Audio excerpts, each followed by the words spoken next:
गांव के किनारे स्थित पुराने हवेली को लोग कालरात्रि के नाम से जानते थे। कहा जाता था कि वहां रात में जाने वाला कभी लौटकर नहीं आता। यह हवेली वर्षों से वीरान थी, लेकिन इसकी खिड़कियों से अक्सर किसी के रोने की आवाजें आती थीं। राघव, एक निडर युवक, इन कहानियों को अंधविश्वास मानता था। उसने ठान लिया कि वह इस रहस्य का पता लगाएगा। एक अंधेरी रात में, जब पूरा गांव सो रहा था, राघव ने अपने दोस्त अर्जुन को साथ लिया और टॉर्च लेकर हवेली की ओर निकल पड़ा। हवेली के पास पहुंचते ही ठंडी हवा के झोंके उनके शरीर में झुरझुरी पैदा कर रहे थे। लकड़ी का दरवाजा चरमराते हुए खुला।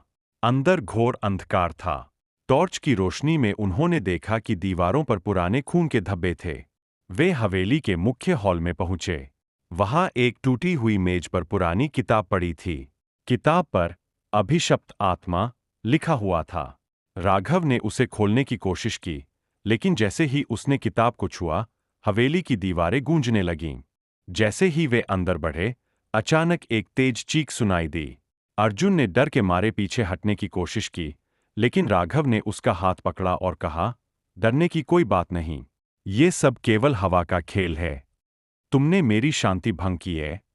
एक डरावनी आवाज ने दोनों को जर कर दिया।